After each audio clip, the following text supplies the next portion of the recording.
I want you right now, brothers and sisters, to, all the brothers that are married, raise your hand. Okay. I want you now to think about your wife. They got to think about you sometimes, right?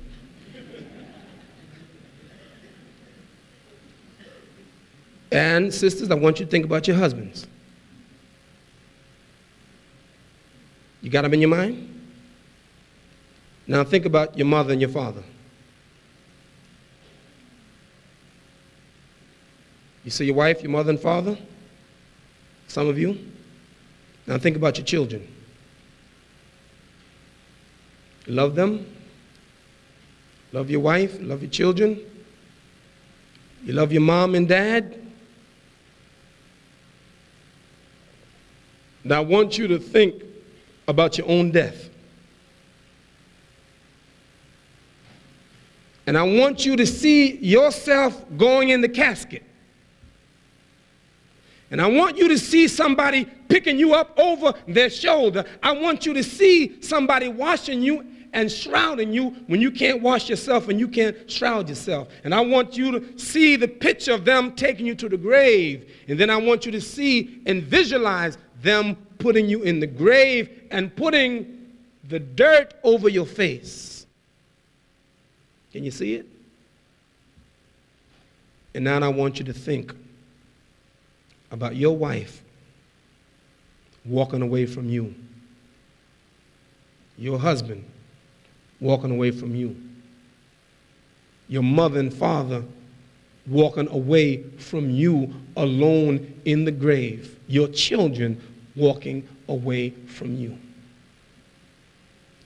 I want you to think about your computers, and I want you to think about your fine houses, and I want you to think about all your nice clothes and your shoes, and I want you to think about all the education that you have, and I want you to think about your bank account.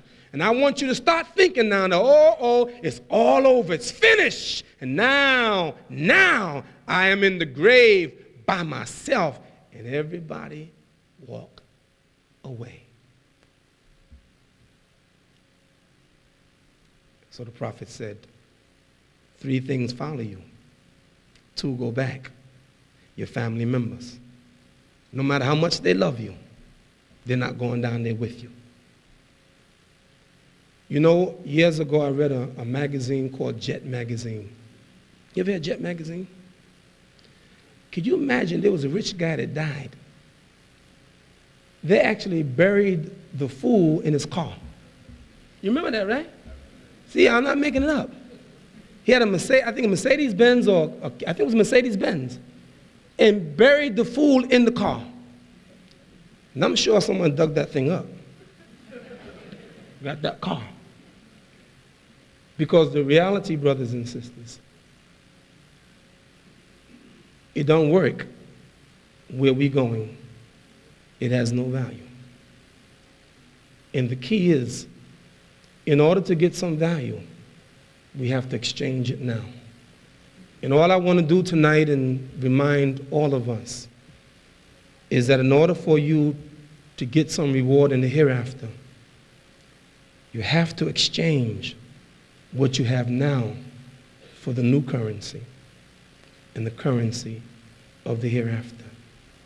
The currency of the hereafter, brothers and sisters, is simply good deeds. You know, if you read the Quran carefully, Allah will ask the disbelievers, if Allah gave you all of the wealth on earth and wealth equal to it, would you use that to ransom yourself from the fire? And everybody would say yes. But you know what? If you had all of the wealth in the hereafter, it won't work.